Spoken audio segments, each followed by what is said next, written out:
que les formateurs consacrés, les religieuses, et vous tous, les maris, c'est les amis du séminaire, les employés. L'Église aujourd'hui célèbre le mercredi décembre, c'est le premier jour de 40 jours,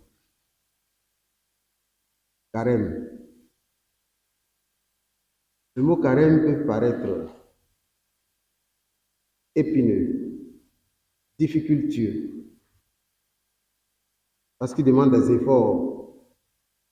Mais le mot carême, c'est d'abord et avant tout le temps que l'Église nous donne pour nous préparer à la fête de Pâques. Carême est lié à Pâques. C'est une montée progressive vers Pâques. 40, bien sûr, ça fait appel aux 40 ans du peuple hébreu qui a traversé le désert pour la terre promise, Israël. Mais avant cela, c'est le symbole des 40 jours de déluge. Puis bien sûr, Jésus viendra 40 jours de jeûne, sans rien manger, sans rien boire pendant 40 jours. Bref, 40 est un symbole de préparation pour quelque chose qui va être divin.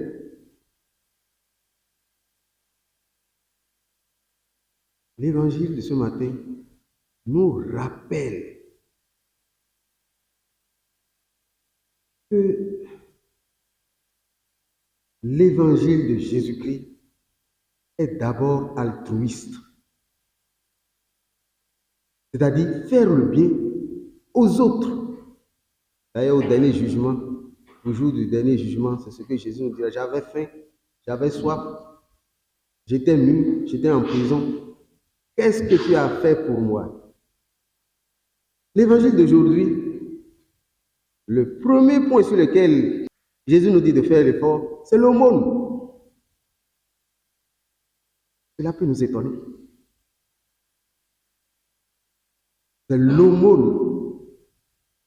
On aurait pu, humainement parlant, voulu qu'il commence par la prière. On ne se serait pas trompé. Parce qu'on fait l'aumône, parce que notre intérieur s'est préparé, parce qu'on s'est détaché pour l'aumône. Quand tu fais l'aumône, sois discret. Ce que donne ta main droite, il ne faut pas que ta main gauche le sache. C'est-à-dire, quand tu fais du bien aux autres, ce n'est pas la peine d'appeler les médias. Il y en a, si on ne chante pas leur louange dans les médias, dans la radio, la télévision, aujourd'hui c'est les réseaux sociaux, il faut qu'on voit que, il faut qu'on voit que, il faut qu'on voit que. Non. La bonne nouvelle qu'il nous apporte, c'est Dieu qui voit le cœur que les hommes ne voient pas. Dieu qui voit le cœur que les hommes ne voient pas. Le bien que tu fais dans la discrétion,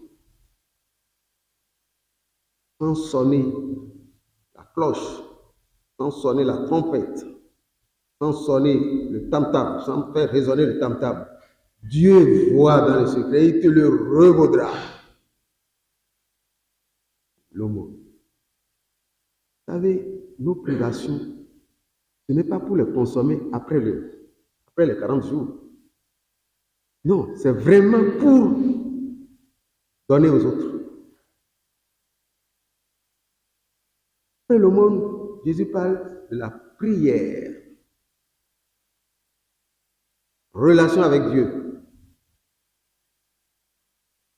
Ce qui détermine, ce qui prouve que nous sommes en bonne relation avec Dieu, pour vérifier nos relations avec les hommes.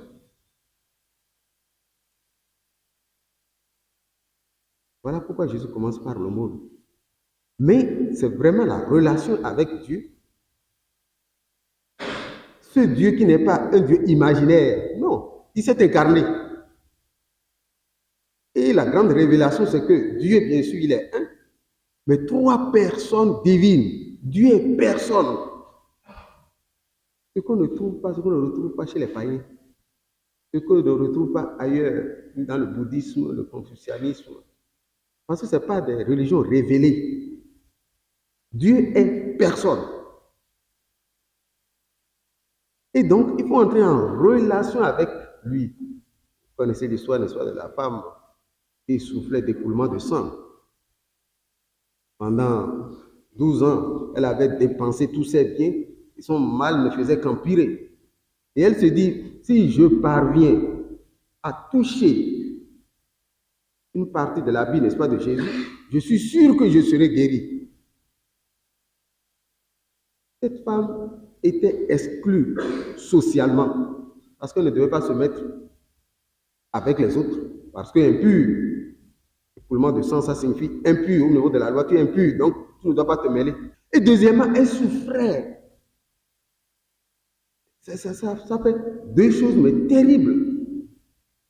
Alors, mais elle a profité de la foule, elle s'est faufilée, elle devait être une femme de petite taille certainement, et dynamique. Elle a réussi, n'est-ce pas, à mettre son bras, sa main, jusqu'à toucher la frange, une partie, n'est-ce pas, de l'habit de Jésus. Tac! Elle a senti une amélioration. Et Jésus a senti qu'une force s'était échappée de lui. Et pour bien montrer que le Dieu, le vrai Dieu, est un Dieu personne, il dit non. Qui m'a touché? Et pour faire bref, il a fallu que la femme raconte son histoire pour pouvoir vraiment se libérer. Et c'est seulement après cela que Jésus dit, ah, ta foi t'a sauvé. Maintenant, sois guérie. Elle n'était pas encore guérie. Elle avait senti une amélioration. Mais il fallait que la personne de Dieu prononce la parole de guérison. Le Dieu de Jésus qui n'est pas un Dieu imaginaire. Il a besoin qu'on entre en relation. Ce n'est pas un Dieu, n'est-ce pas, on récite les prières, on récite. Non, il a besoin qu'on entre en relation avec lui.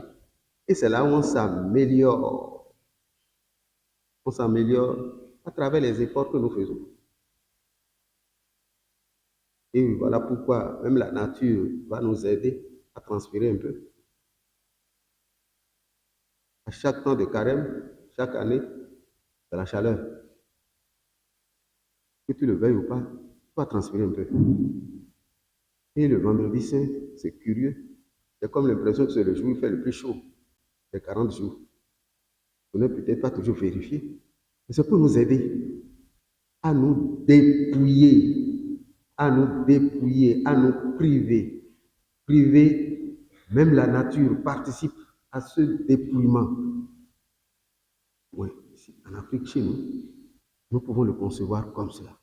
Alors, chers amis les séminaristes, quand j'étais au séminaire comme vous, les formateurs, plus précisément le recteur, disaient, prenez le règlement de la maison comme votre valise de sanctification. Revoyez vous-même comment vous vivez votre vie de séminariste en ce temps de carême. Prenez le règlement comme votre valise de sanctification. Mais dans cette valise de sanctification, il y a trois petites choses. Il y a le silence. Personne ne se forme dans le bruit, dans le brouhaha, dans le silence. Le silence extérieur que nous ne pouvons pas toujours maîtriser. Mais il y a le silence intérieur. Toutes les choses sérieuses se pensent dans le silence, se font dans le silence. Il n'y a jamais de génie qui ne passe des heures de silence à travailler. Le silence et non les distractions. Bien sûr, on a besoin de récréation, mais le silence intérieur pour nous relationner. C'est important. Après le silence,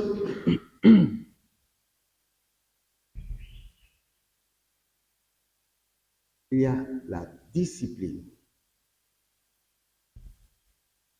Vous n'avez pas besoin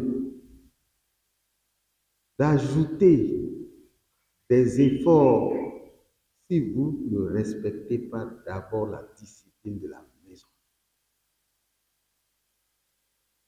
Je sais que le séminaire de Fatima, il n'y a pas de tricherie, il n'y a pas de roublardise, il n'y a pas de feinte. Tout le monde est ponctuel. Mais ce matin, je n'ai pas tellement vu ça. La ponctualité fait partie de la discipline. Silence, ponctualité. Et la troisième chose, l'attention aux autres.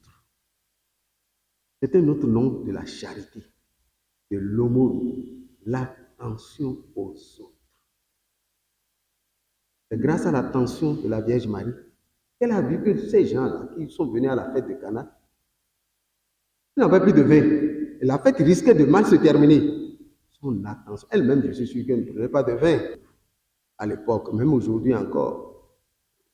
Dans les villages, on ne voit pas les femmes prendre le vin publiquement comme ça. Bon, le tchouk, ils prennent. Mais bon. Et en tout cas, la Vierge Marie, je suis sûr. Mais c'était pour les autres, l'attention aux autres. Et c'est là encore notre religiosité. Faire le bien aux autres, aux autres, aux autres, aux autres. L'altruisme, la bonne nouvelle est purement altruiste. Le contraire, c'est le moi, le moi, le moi, jusqu'à ce que l'autre a fabriqué un mot pour dire l'orgueil, il dit le moisme. Le moisme. Non, ça n'existe pas dans le dictionnaire. Ça n'existe pas. Et donc, il faut se détacher de cet ego, de ce moisme-là, pour être attentif aux autres. Parce que tout ce qu'on fait aux autres, en bien, en mal, Jésus nous dit que c'est à lui qu'on le fait. Alors, je voudrais terminer, n'est-ce pas, ce petit mot d'entrée en carême, en vous disant ce que le pape lui-même nous dit dans cette année sainte. Dans sa lettre de carême, je suis sûr que vous allez la lire, ou si vous ne l'avez pas encore lu. 3 choses. Il faut marcher. Il ne faut pas être des chrétiens endormis, des chrétiens assis, des chrétiens fatigués, des chrétiens paresseux. Non, la marche. Nous sommes des pèlerins d'espérance. La marche. Il faut se réveiller et marcher, bouger et marcher. Deuxièmement, il faut marcher avec les autres. Avec les autres. Se tenir. Faire attention à l'autre, ce que je viens de dire. Aider les autres. La marche avec les autres. Il ne faut pas marcher seul. Et troisièmement, on marche vers quoi? On marche vers quelqu'un. Celui-là qui peut nous donner la vie éternelle. Donc cette espérance n'est pas une espérance terre à terre. Oui, mais demain ce sera meilleur, Dieu fera, etc. Non, ce n'est pas mauvais, mais ce n'est pas suffisant. L'espérance dont parle Jésus, c'est le Christ, notre espérance. Mort et ressuscité. À sa mort, les apôtres avaient fui. Les disciples d'Emmaüs, dès le premier jour de la semaine, ils ont tourné le dos à Jérusalem. Fini. Nous qui croyons que c'était lui qui allait sauver Israël, terminé. Désespoir total. Marie-Madeleine. Le Christ, mon espérance, est ressuscité, vivant, il règne. Voilà l'espérance à laquelle le pape voudrait que nous atteignions. Christ, notre espérance, qui est déjà venu, en serviteur souffrant, mais qui reviendra dans la gloire pour juger les vivants et les morts. Alors, ce Christ, notre espérance, il recharge en ce temps de carême notre espérance en lui pour que nos vies soient rayonnantes, radieuses, pour le servir dans la joie, pour sa plus grande gloire et pour notre bonheur. Amen. Ton visage, Seigneur, je